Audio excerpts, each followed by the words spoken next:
News. WPLN.org is where you can find more from WPLN News, including the Nash Villager, your human-powered newsletter and podcast, exploring Nashville news and history. Subscribe to both at WPLN.org.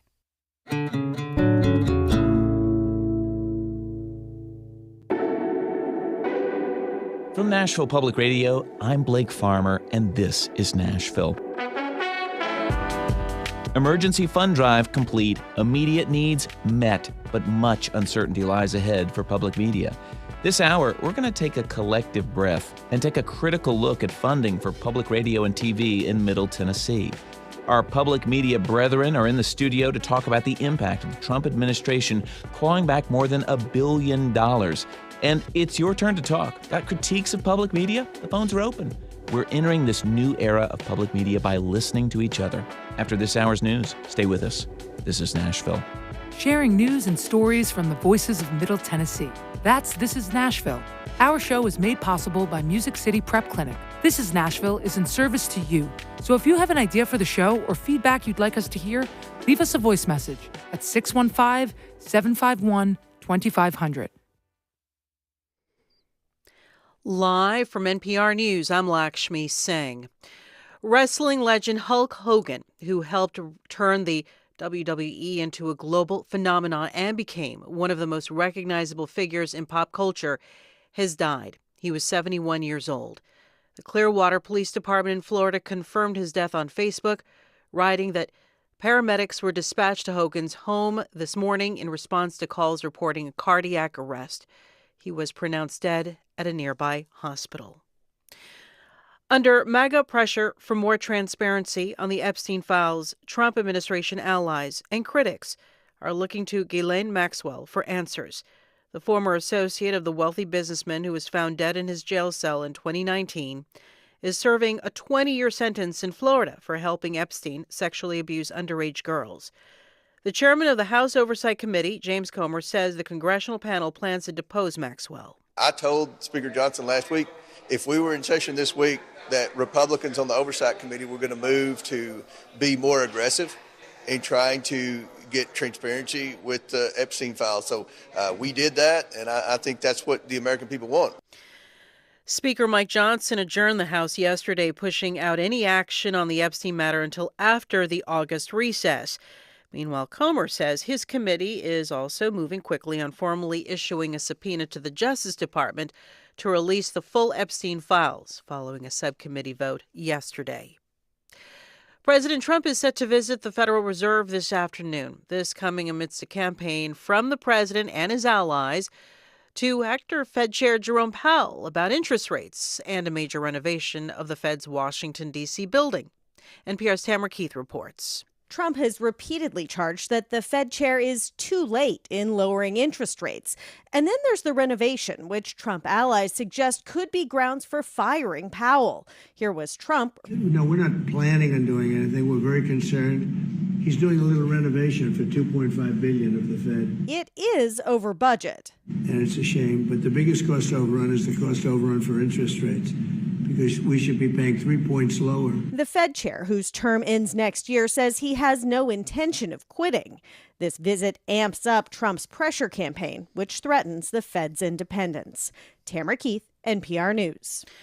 Russian aviation authorities are reporting the crash of a passenger plane in a remote region of the country's Far East. All of the nearly 50 passengers on board are feared dead. The commercial plane was en route from the far eastern city of Blagoveshnik to a remote town in the Amur region bordering China. The Dow is down more than 200 points at last check. This is NPR News. Israel is signaling optimism about the chances of reaching a ceasefire agreement with Hamas. NPR's Daniel Estrin says this follows Hamas's response to mediators about a proposed 60-day ceasefire. In a statement shared with NPR, an Israeli source involved in the negotiations said the Hamas response is workable for Israel and that Israeli negotiators are studying what Hamas is proposing. The source spoke on condition of anonymity in line with protocol discussing the closed-door negotiations. Hamas has been negotiating an Israeli troop withdrawal from parts of Gaza, commitments on humanitarian aid into Gaza, and international guarantees that the ceasefire will continue and Israel will commit to holding talks about a final end of war. U.S. Mideast envoy Steve Witkoff is expected to meet Israel's top negotiator in Italy today, a sign of progress toward a Gaza ceasefire deal. Daniel Estrin, NPR News, Tel Aviv. A new poll of healthcare workers across the U.S. finds nearly 2 out of 5 people thinking of leaving their jobs. Here's NPR's Ritu Chatterjee. 70% of healthcare workers surveyed by the Harris poll said they'd experienced or witnessed threats and aggression from patients, and over half said they felt threatened by their patients or their families. The survey also found that nurses were twice as likely as doctors to be physically assaulted at work. Despite the growing concerns around workplace safety, nearly 3/4 of those surveyed said they see no change in security in their workplace. The new poll confirms previous research showing that workplace safety is one of the main reasons for healthcare workers leaving the workforce. Ritu Chatterjee, NPR News. This is NPR. Support for NPR comes from NPR stations. Other contributors include ARM, with the new podcast series Tech Unheard. ARM CEO Renee Haas talks to tech company leaders who are working to help shape the future of computing. Available on all podcast platforms. Funding for This is Nashville comes from you, our listeners. And Scrum Alliance, working to support professionals in advancing their careers with agile training and certifications that help build high-demand skills for individuals or teams. Learn more at scrumalliance.org. I'm Blake Farmer, and this is Nashville.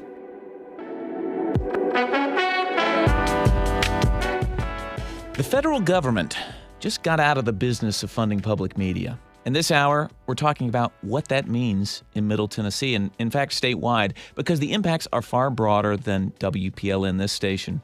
Now, fear not, the purpose today is to inform and clarify. We're not fundraising anymore. All I'll say on that front is thank you, because you came through in a big way and plugged this year's $400,000 budget hole that came from Congress, taking back more than $1 billion from the public media system that had already been appropriated.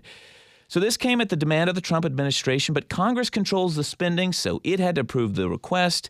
And while the vote was incredibly narrow, it gave the green light to pull support for the Corporation for Public Broadcasting, which is the entity that distributes federal funding to local stations like those represented here in the studio with me. So joining us now to talk about the CPB, as we call it, the details of the clawback and the effect it will have on local public radio and TV are Val Hoeppner, Executive Director of WMOT 89.5 FM. Welcome. Thank you for having me. We've also got Becky Magura, President and CEO of WNPT, also known as Nashville PBS. Welcome. Thank you. And, I got to call him my boss, really, Mack Linebaugh, Vice President of Audience and Content for WPLN. Thanks, Blake. Yeah. So it's also Thursday. Your turn to talk. We're taking your calls. You're welcome to get in the queue if you like, though it will be just a bit before we start bringing folks in on the phones. The number is 615-760-2000. You can also see us if you want to watch this conversation at youtube.com/@WPLN. It's also being streamed, I believe, Becky, on the NPT YouTube page. That's right. Well, Shane Burkeen is here. He's making it happen. Well, thank you, Shane, for listen. We're everywhere today. Becky, let's start with you. Our listeners have heard enough about PLN in the last few days. Let's talk about NPT, CPB. A lot of letters, sorry.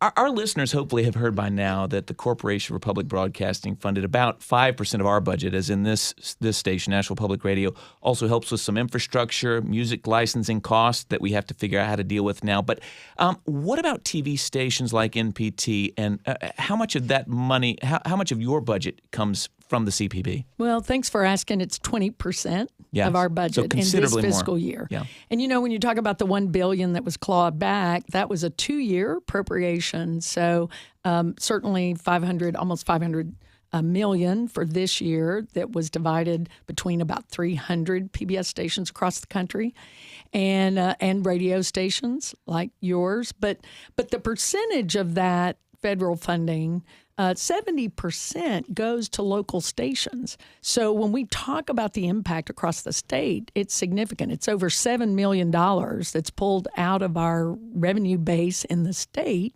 that makes a difference to our day-to-day service and our ability to serve. Television's a lot more expensive, obviously, sometimes than radio to produce. But we're in this together, and we know that what we do is not replicable in the way of service. We are public servants. So I always think, if you appreciate public safety and public education and public health and public highways, then public media definitely is that place where it's free, universal access, and that really is what that government funding enabled us to do. Mm-hmm. Well, what changes now that government funding is gone and probably not coming back? Right. I will tell you that I'm going to continue advocating for government funding. Really? Because I've lived through 2 government accountability audits in my career. And both times and that was when I was at the local station in Cookeville at WCTE before I was fortunate to be here at Nashville PBS. Both times they saw the difference we were making in a rural community. I remember one time they showed up and we were covering the county fair. And they were like... Wait, you're saying like what was perceived as a politically motivated and GAO kind of look at public right. TV. I think they were doing their job. Okay. They were seeing where the money was going and whether or not it would be... Was it truly used? I see. Were we a pass-through, or were we really serving the community? And you were out covering a county fair. Uh-huh. I see. And, it made a difference because they came back and said, this isn't replicable without government funding. I see. It's not a real business model outside of having... Correct. Well, you spent most of your career at WCTA in Cookeville, and this is a city that I don't believe has any other kind of network affiliates, at least on TV. It's one of the few truly local media outlets in Cookeville, at least on broadcast. Here's the CEO who sent this clip about uncertainty there on the Cumberland Plateau. This is Avery Hutchins with WCTE PBS in Cookeville, Tennessee. Because of the recent rescissions package passed by Congress, WCTE PBS stands to lose $1 million in already approved federal funds. That's 40% of our entire budget. This is not just a financial hit. This is a blow to the people we serve every day. We will lose the ability to produce local programs that tell the stories of our region. We will lose the trusted educational outreach that supports children in rural communities without access to pre-K. We will lose our reach to isolated seniors who rely on us for companionship, safety alerts, and the connection to the outside world. We will lose the capacity to serve the rural communities the 1969 Public Broadcasting Act was designed to protect. When Congress clawed back this funding, they didn't just take away money, they took away opportunity, identity, and vital public service from the people who need it most. This is what's at stake. Avery Hutchins, CEO of WCTE, where Becky Magura has spent much of her career. So we're kind of hearing what's at stake there for especially in a smaller community with public television. Let's move to a moment for radio, though not WPLN. WMOT is a little different. It actually doesn't receive the same grant money that stations like WPLN do from the Corporation for Public Broadcasting, also licensed, I believe, to Middle Tennessee State University. Val Hoeppner, does that mean that you don't really have a funding issue right now? Oh, no, that does not mean that. Explain. Absolutely not. WMOT has not received what they call community service grants since 2006. We went from 50,000 watts to 100,000 watts to serve more people, but lost our funding at that time. And so now, we haven't for years gotten that direct funding, but we do count on, as an NPR station, we benefit from the negotiated managed and paid music licensing that the CPB has done since the 1970s for stations. And we also benefit from the interconnection fees, which allows us to receive emergency alerting and things like that through that same program. Because WMOT is like the initiator of emergency alerts, like many public radio stations are. Exactly. And, they were voting in the Senate on the day that we had an alert from Smyrna law enforcement. And there's only a handful of, radio stations licensed to Murfreesboro and Rutherford County. We're the only ones that alerted to a shelter-in-place alert because there was an active shooter in Smyrna. Well, and this is just the kind of thing that we're talking about on air when we reference the uncertainty that lies ahead, because those things, I think you really don't know how much they cost, right? The music licensing, you don't know how much it's worth that the CPB's been doing this for you. Correct. We have estimates what it would cost to do it now as an individual station. That's about $200,000 a year for WMOT. I have no ability to judge what an interconnection, system would look like for us. Right. You're saying for emergency alerts. Correct, yeah. And it doesn't quite sound like something that a private nonprofit would be doing. Yeah. Well, I guess I'll save my toughest questions for Mack Linebaugh, the boss. But, bring it. All right. So WPLN lost 5% of our budget overnight when Congress voted last week. Then in 3 days, listeners raised all that money back. Is this crisis averted? Yeah, let's just end the show right there. Okay, you know what? It is. Let me just first say it's an incredible feeling. We had a newsroom meeting earlier today that almost felt like a therapy session, because it has been, sort of seeing this kind of come down the pike has felt a little bit like a siege situation. And our criminal justice reporter yesterday, Paige Flager, was on the air and just kind of talking about the place of journalism in our society, and how in the Superman story, Superman was a journalist, and that's the way that that America used to think of journalists, and how that's changed in these ways. And all of these people calling in with their support and donating has really just given us a lift in our step. And it is a huge, important thing. Financially, it definitely gives us a runway to as we pivot to address everything that's coming next. But I just also want to really emphasize, things that Val and Becky are bringing up, because we're really part of an ecosystem.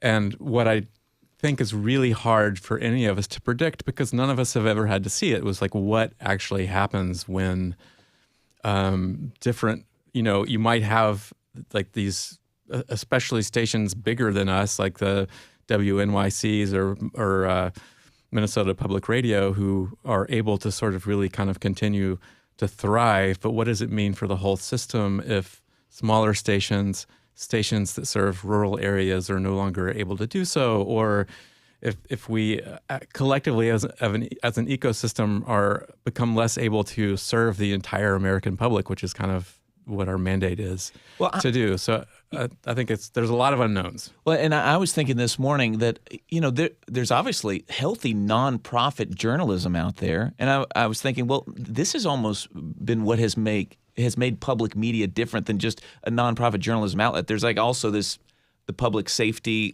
components that the roles that are played, and sort of some obligation that you have by receiving, even if it's a small part of your budget. What does that look like to you going in the future if the CPB essentially ceases to exist? What is the public media network? What is the public media network? Well, I definitely feel like we have heard from our community that Nashville wants us to exist. And I understand that this is happening across the country. Yeah. I am with Becky. I think that there is a very strong case to be made for this funding to exist in the future. We have to sort of recognize that what has happened here is the clawing back of 2 years of appropriated funding. There have been other things that have been introduced, other legislation. Budgeting will continue to happen in Congress. And I think that advocacy is really important work, because I'm one who does make an argument for the case for the Corporation for Public Broadcasting. But I think there is a path forward, even if it doesn't exist, based on this community support, based on exploring greater philanthropy in our community. And I believe that we need to have some kind of unifying entity that sort of connects us all, right? Like the Corporation for Public Broadcasting has done. If you're just joining us, I'm Blake Farmer. This is Nashville, and we're actually kind of talking about ourselves in public media on today's show. Becky Magura from Nashville PBS, I'm interested. I saw this quote from Vivian Schiller, just sort of in the response to the rescinded funding, former CEO of NPR, who was basically, and she said something like this before, that I believed that mixing journalism and federal funding is just a recipe for disaster. So in many ways, I think this is an opportunity for a reset, that the CPB, which is a very bureaucratic organization and still is today, doling out money, will go away, but let's reset. Let's come up with a new governance structure. Let's get support for those rural stations from the communities, from philanthropies, and find other ways to support them. Do you resonate with any of that? I think that is one thought. Truthfully. Yeah. And I'm not saying it's not a legitimate thought, but I think any of us who work closely with the Corporation for Public Broadcasting know it is not that kind of bureaucratic. They really are invested in local stations. There are 6 PBS stations in the state, and we are interconnected by a fiber link on the backbone of rural telephone cooperatives. And CPB made that happen. If we hadn't had CPB, we couldn't have done that. And so for over 20 years, we've been able to provide the state legislature gavel-to-gavel coverage. And I think that alone is, we are an organization, we are community institutions, all of us, that have been here serving literally for decades. And I think, truthfully, that yes, we have strength in the public. The public will come through and support us. But there are communities that do not have the capacity. So where I differ with that is I think the support, when people think of PBS and NPR, I always say to them, well, what about your local station? Blake, I remember when I was at WCTE and you came and did from WPLN stories on rural health when those community hospitals were shutting down. I remember when you did a story on shape note singing. I, being one of the folks who got Bluegrass Underground started with Todd Mayo and Todd Jarrell, remember how much WMOT meant to Americana music. Nashville PBS has been here for over 6 decades, committed to local productions. Tennessee Crossroads alone is the #1 PBS locally produced show in the country. Is that right? It is in the country. Well, and so what that does for tourism for our region is significant. Yeah. And so I think that, to your point, Mack, somebody has to help with this organization, with this facilitation. And when you think about public safety alone, when somebody gets an alert on their phone about an emergency message, that goes through a PBS tower, through a public radio tower, not out on the air. It goes through your phone.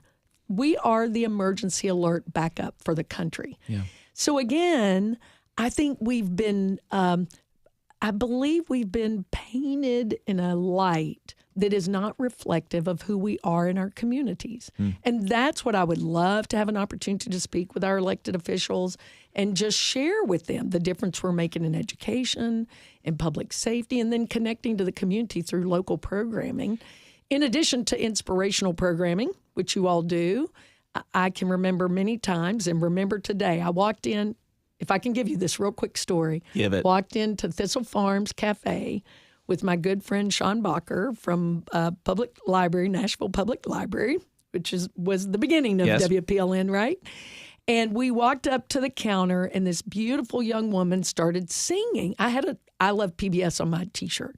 She started singing the theme song from Reading Rainbow, and then told me the whole story. Ian, I hope you're listening. She told me the whole story about when she was a young girl, that her mom was a single mom of 3 kids and they lived in poverty, and this was the station they could trust, and that she had hope and she could travel to Japan on Reading Rainbow. And then she looked at me and went, "Konnichiwa." I said, "Do you remember that from Reading Rainbow?" She said, "I learned it from Reading Rainbow." Well, all the difference in the world. Yeah, Reading Rainbow. Love that throwback. Well, we're going to talk a little bit about the politics you referenced coming up in just a moment, but we do need to take a break. When we come back, we'll talk a little bit more also about the why behind the clawback, the cutting off of funding to public media. If you'd like to join the conversation on air, we're ready. You can call us at 615-760-2000. You can also comment on our YouTube stream, and we'll bring some of those comments into the discussion. You can either do that at ours, youtube.com/@WPLN, or at Nashville PBS's YouTube stream. We'll be right back. This is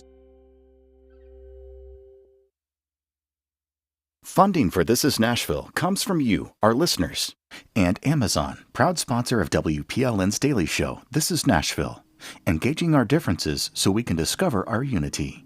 More on Amazon's community work at aboutamazon.com. And Rogers, Shea, and Spanos, local attorneys helping families navigate the complex and high-conflict issues of divorce, custody, alimony, and mediation for over 40 years. More at midtnlawyers.com. Nashville Public Radio is supported by local businesses who value informed communities. Find out how your company can become a sponsor at nashvillepublicradio.org/sponsorship. I'm Jeremy Hobson. Next time on The Middle, the U.S. national debt currently stands at over $36 trillion, and President Trump's so-called Big Beautiful Bill is expected to add to that rather than reducing it. Higher interest rates means that just servicing that debt is getting very expensive, and economists of all stripes seem to agree that we have a problem. So what should be done to reduce the national debt? That's next time on The Middle. Tonight at 8 on 90.3 WPLN News. I'm Blake Farmer, and this is Nashville. It is Thursday, which means it's your turn to talk. And while the emergency fund drive at WPLN is over, and thanks to you, our listeners, it was wildly successful, exceeding our $400,000 goal. But we're still talking about it, and you can too. The number to get in on the conversation, 615-760-2000. We're going to explore the political climate that led us to this point and the unique role of public media. Continue going there. In the studio are Val Hoeppner, Executive Director of WMOT in Murfreesboro, Becky Magura, CEO of Nashville PBS, and Mack Linebaugh, our VP of Audience and Content here at WPLN. Mack, I'll start with you. I know several weeks ago you joined Rob Sanchez, our interim CEO, Chief Operating Officer, in a trip to kind of make a case for public media, meet face-to-face with some of the delegation in D.C. I recall you all coming back feeling pretty good about those meetings. I'm just curious, though, at any point did lawmakers or their staffs raise concern about public media in Middle Tennessee or raise any concerns at all to you? I should point out, too, that Val was there as well. In the same meetings. In two of the 3 meetings that Rob and I attended. And I think we all felt like those meetings went well. There was one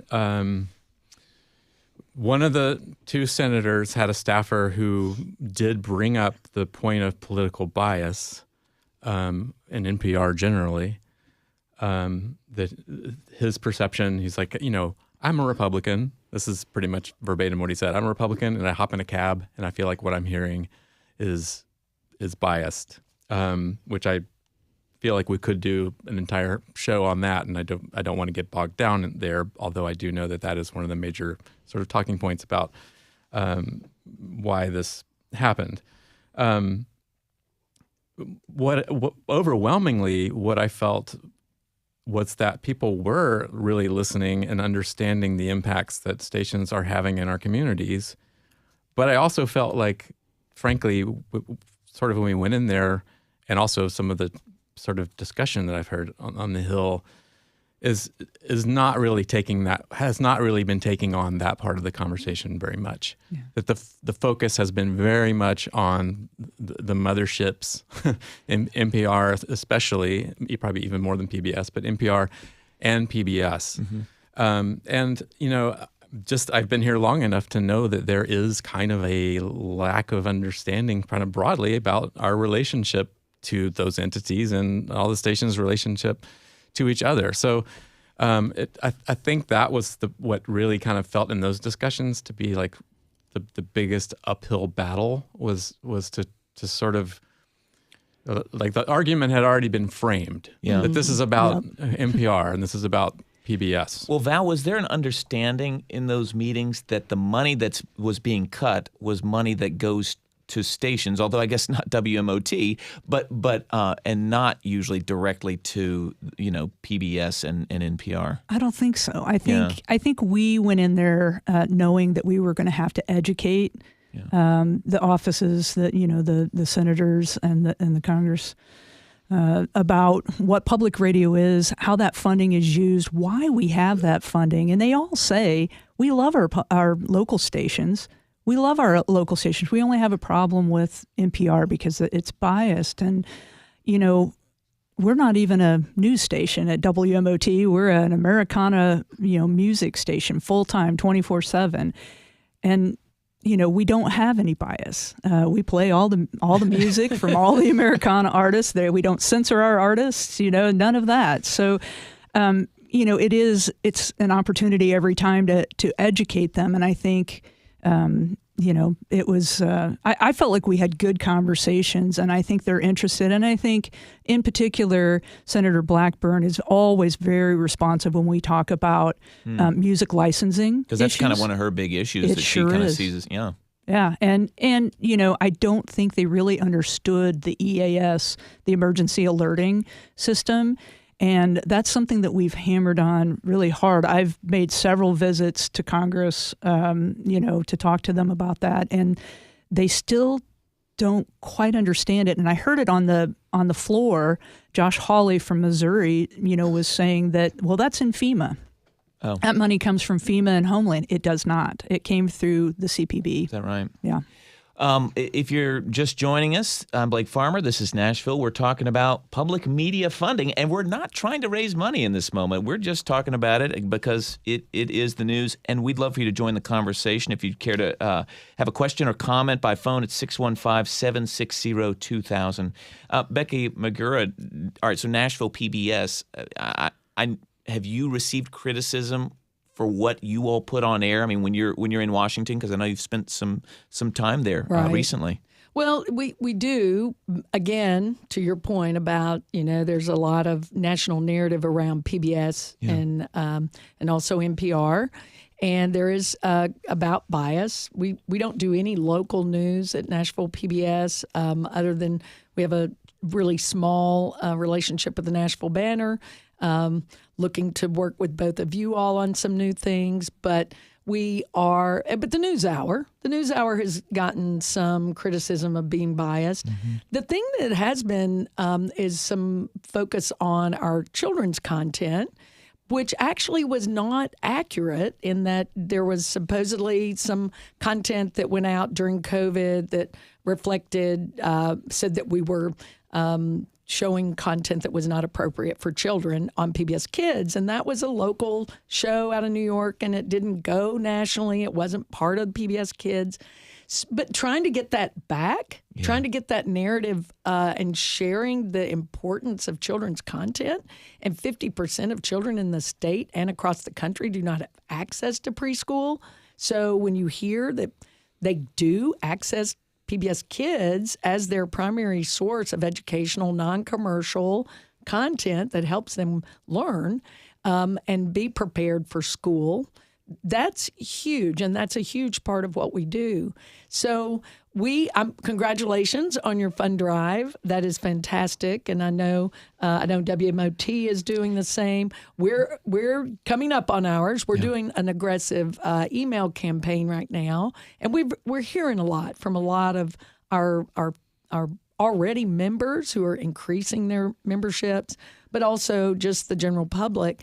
But we've heard some negative who want to attach what we do to that national narrative. And if they'll give me an opportunity to explain, then we have that. And I've been recording some spots to try to explain that. But it's a challenge. Well, and I can see why it would be tough to explain, because you kind of have to say, well, here's how the system works. It's not like it all comes down from on high.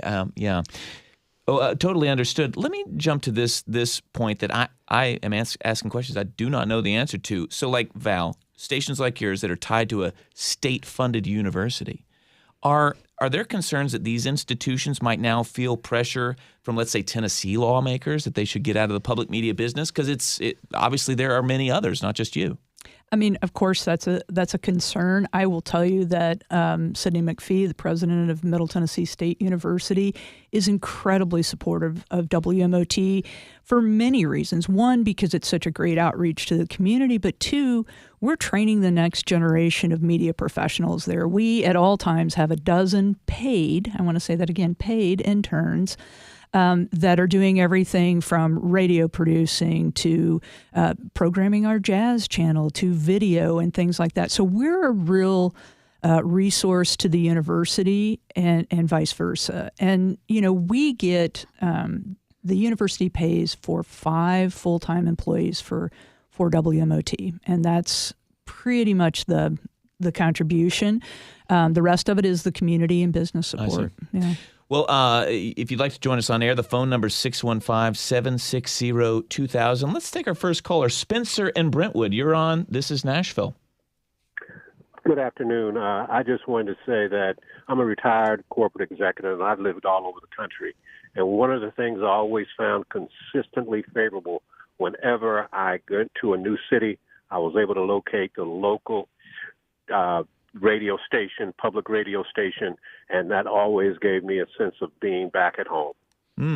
So, I think there's, even though each station is different, has different programming, you still get many of the same things and something familiar. Spencer and Brentwood, thank you for that. Thank you for that comment. If you're just joining us, I'm Blake Farmer. This is Nashville. We're talking about public media funding, rather. And, we got lots of, just like WMOT in Murfreesboro, lots of stations that are tethered to state-funded institutions. One of those is WETS. They're the public radio in the Tri-Cities that are partnered with East Tennessee State University. Let's listen from them. My name is Chad Barrett, and I'm the station director for WETS-FM in Johnson City, Tennessee. For WETS, rescission means the loss of around $100,000 in grant funding each year. That funding pays for a couple part-time positions at the station that help with news production, fundraising, and some program production. But the largest part of that funding pays for programming costs from places like NPR, PRX, or American Public Media. Obviously, the money is a concern, but even things like music rights are up in the air, as CPB is crucial in those negotiations. We're not just a news and information station. We play music and have several HD channels specifically dedicated to music. Any cuts to our funding mean we have to reevaluate just what we can continue to offer to the public. And thank you from Johnson City. That's WETS, Chad Barrett, who leads the station there. I think folks can understand why, like, maybe a more rural community would have difficulty fully supporting their own public media outlet. But this is kind of a question for all of us in the room. How do you respond to people who say, public media should be self-sustaining, should not be federally funded? Val? Well, I mean, public radio, the public media was founded to do what commercial media would not do and where it would not do it. WMOT was licensed to Middle Tennessee State University, and we cover 40 counties in Middle Tennessee.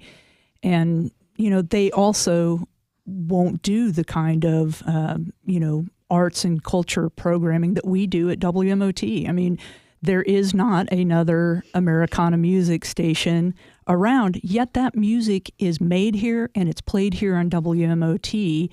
The artists live here. They are a part of the fabric of this community. And when, federal funding goes away, when music licensing is up in the air, who is it that gets hurt? It's the people who write and perform the songs, the artists that live right here in Middle Tennessee. Yeah. I want to talk a little bit about the liberal bias that we got into earlier, and why not throw it back to Mack Linebaugh? But right. All right, sounds like the hardest question. Well, it's something public media, and really most journalistic outlets have to work against at some point. And it's pretty clear that public media is not trying to be overtly partisan.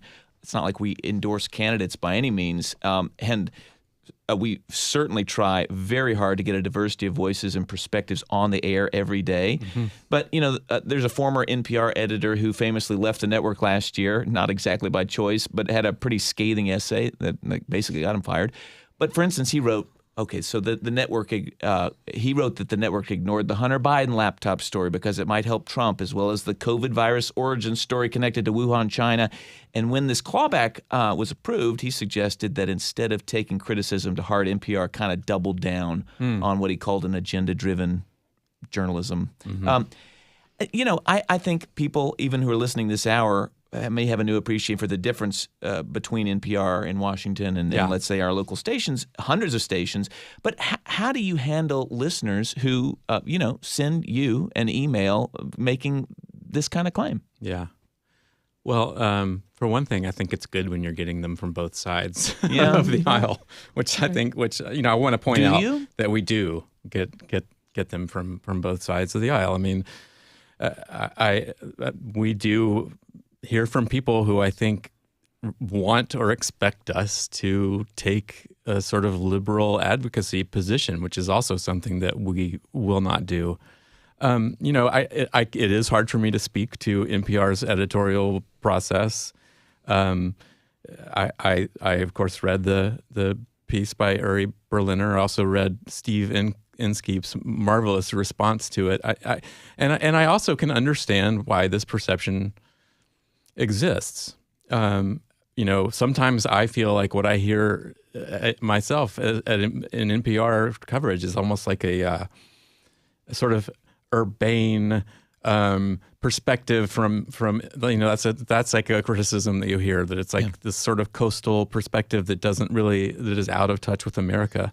But I will also say at the same time, when I was with Val in DC doing that advocacy, it was part of some meetings at NPR, and what I really heard there was just how much NPR also hears that, how much they also soul search about it, and they have just in the last 2 years have added through some grant money that they received actually. Several editorial positions to add this extra layer of scrutiny over their news. This is something that they think about every day, and and to me, when I look at the media landscape and I think about what you see in just commercial media, and I feel like what public media has been able to do is kind of go into this. Fill this role that at least in my imagination, is kind of like what the sort of Walter Cronkites of the world did. Like when we all sort of agreed on the same set of facts. Because I believe in my bones that I know that NPR and Nashville Public Radio take facts very seriously. Yeah. Well, and I'm just going to add to that because I heard from the NPR ombudsman who reaches out to the public, answers to the public, that there were many times on those stories where they reached out to the administration or Congress like 300 times for being on air and then they would not. So I think we also have to tell our stories about how we're putting journalism together, how we're creating journalism so that people can be aware. And we don't have that because but I will tell you, if I get a comment from a viewer that says PBS NewsHour is biased, I ask them, what piece is it? Help me understand. What did you feel was biased? And I will write PBS and I will write PBS NewsHour, which I do, because we're not a network. This is not a top-down, push-down. We're members of these organizations. I know NPR creates content. PBS does not create content. It is all locally produced. Now, a lot of it's produced out of Boston and New York and Washington, but also Nashville has had a number of local shows go national. And so I think that we don't have to throw the baby out with the bathwater, really. We can address the concerns that Congress has. We can address the concerns our constituents have that we're serving without destroying the system that is precious to serving our Middle Tennessee area.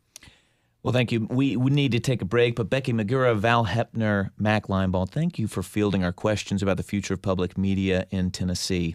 When we come back, Ken Paulson of the Free Speech Center at MTSU is going to help put this moment in some historical context, broaden this discussion a bit to consider what kinds of public funding for information, ideas, and education is at stake.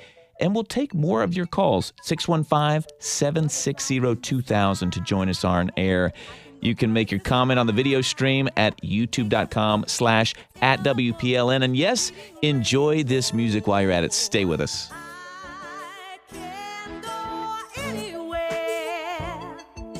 Friends to know and ways to grow, a reading rainbow. I can be anything. Take a look, it's in a book, a reading rainbow.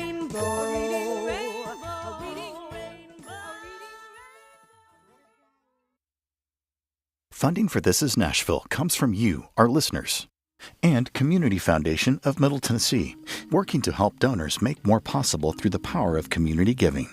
More at cfmt.org. And Burr and Foreman Law Firm, serving clients with transactional, litigation, and regulatory needs, discovering how each client defines a win and working with them every step of the way to achieve it. Burr.com. And the Howell Allen Clinic, specializing in minimally invasive robotic spine surgery and laser brain tumor surgery. For 40 years, the neurosurgeons of the Howell Allen Clinic have been leaders in brain and spine surgery. Sometimes the news raises as many questions as it answers. How did things get this way? Why do we do that here? Has this kind of thing happened before? And you know what? I'm not one to let those questions go unanswered. I'm Nina Cardona, and every weekday I share the latest local news and dig into history to uncover the backstory. It's all on the Nashvillager podcast, and you can listen at WPLN.org or wherever you get your podcasts.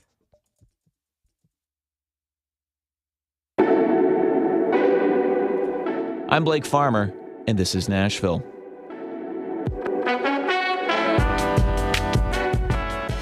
We're still talking about how Congress took back money from public media last week. Now, the emergency fund drive at WPLN is over after raising more than enough to plug the $400,000 budget hole that was left from this clawback.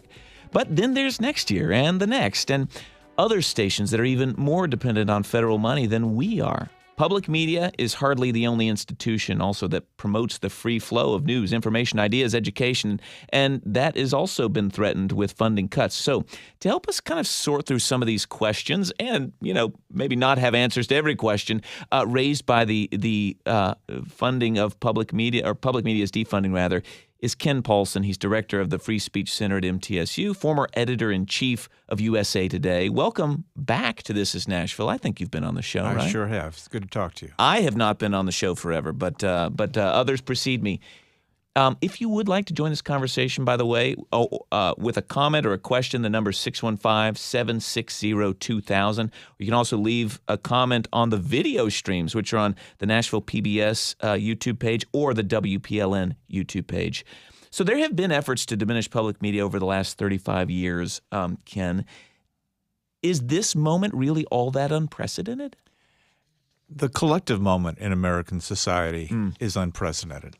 In fact, the closest parallel to this would be the Joseph McCarthy era and the Red Scare era, if you will, in which concern about socialists, really, and communists, led to attacks on artists and authors and universities and journalists. And we're seeing parallels we have never seen otherwise.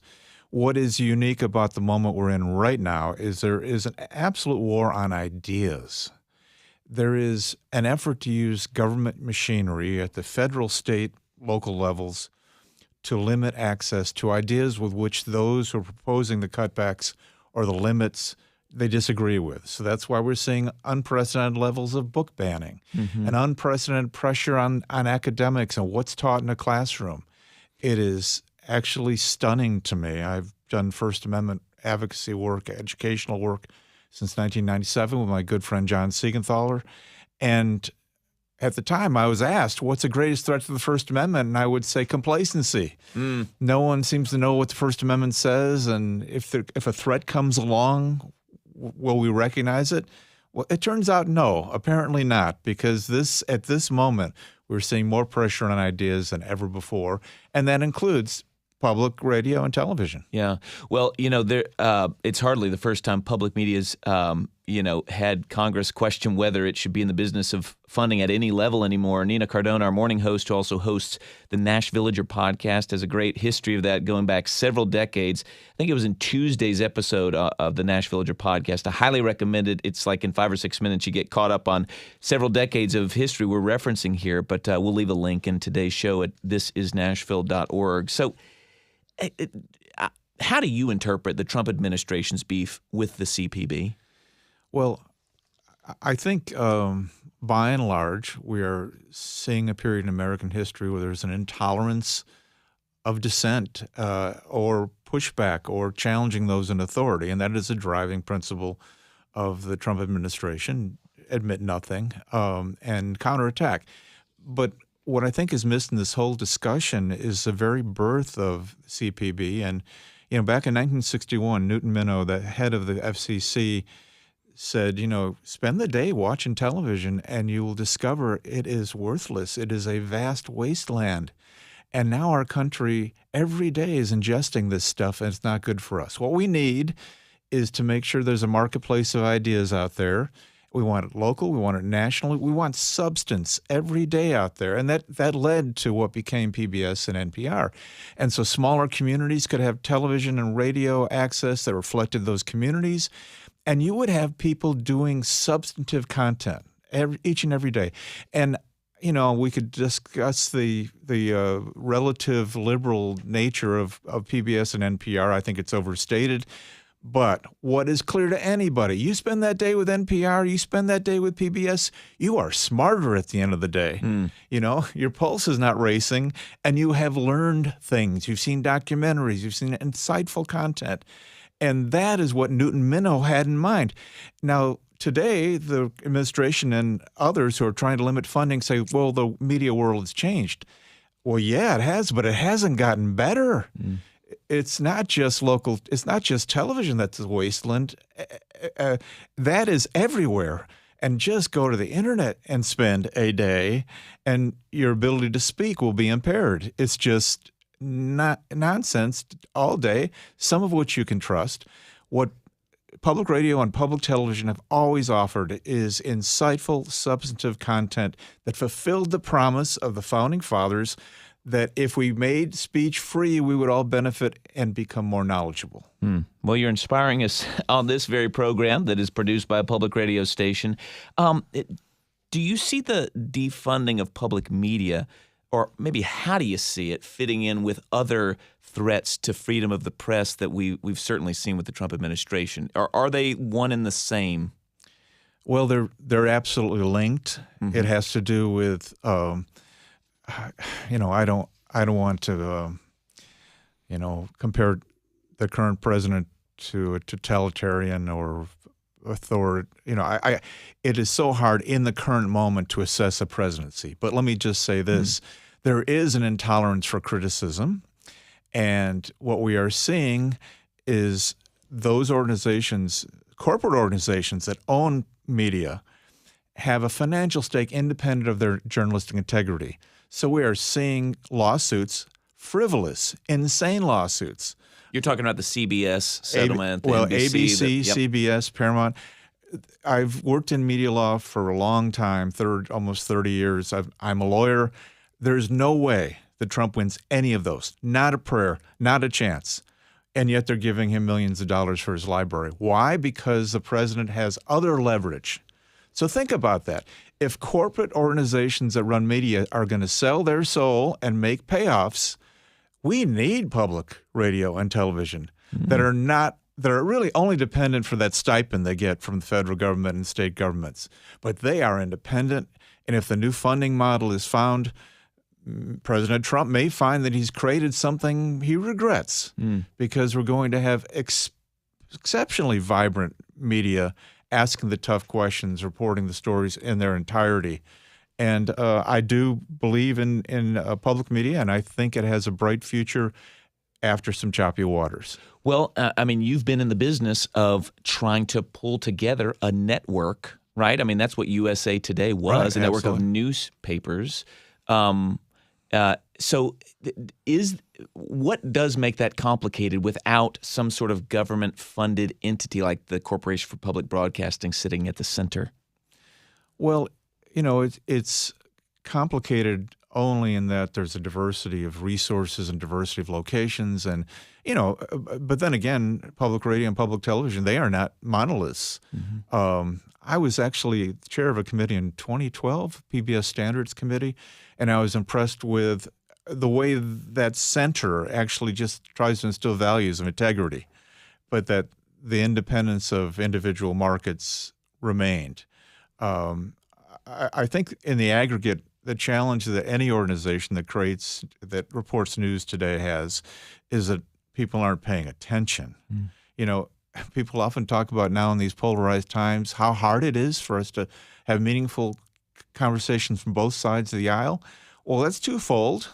One is people are less eager to hear the other side, but the other is we collectively don't know much. We have the least informed country, perhaps, since the invention of mass media. We watch different things. We jump into different conspiracy theories, and we hold on to them for dear life. Obviously, not everybody, and very few people who are listening to this right now. But the bottom line is every American who wants to fight this trend needs to subscribe to newspapers, magazines, and medium platforms that make sense for them, and send a check to NPR and PBS, because that's the only way America will preserve democracy, is if we are smart enough to know what's really happening to us.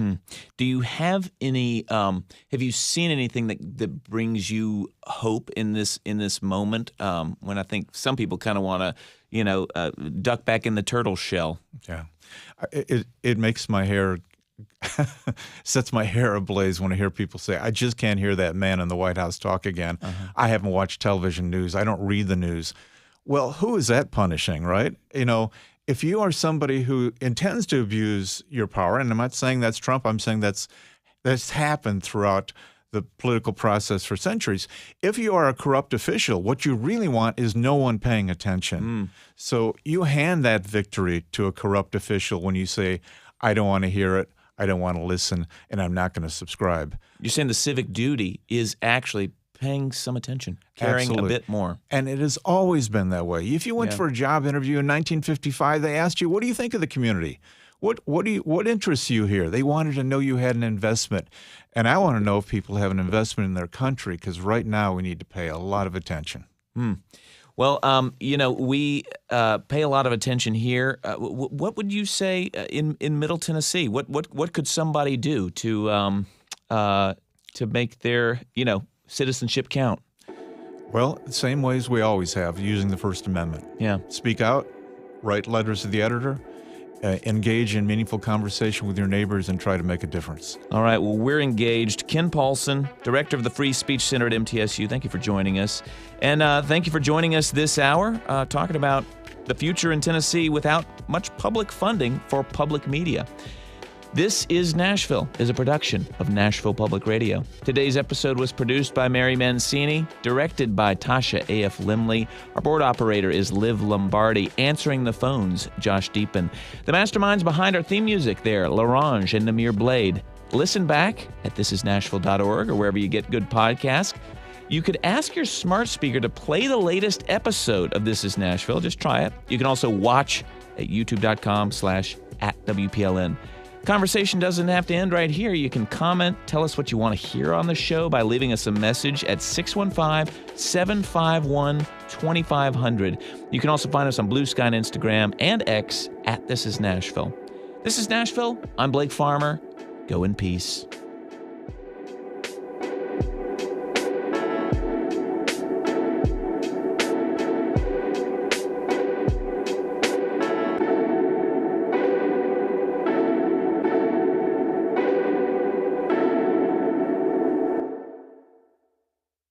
Funding for This Is Nashville comes from you, our listeners.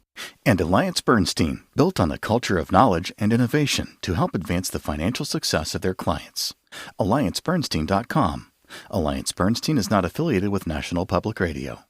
And UT Swarps, for 50 years evolving alongside Tennesseans' needs, providing research, technology, and field-based programs that respond to real-world challenges.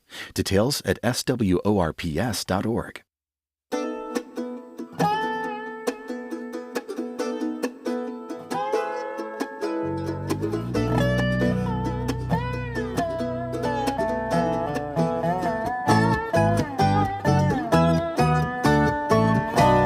This is 90.3 WPLN. Nashville Public Radio. And 91.7 WHRS Cookeville. Nashville's home for Morning Edition and NPR News. WPLN.org is where you can find more from WPLN News, including the Nash Villager, your human-powered newsletter and podcast, exploring Nashville news and history. Subscribe to both at WPLN.org.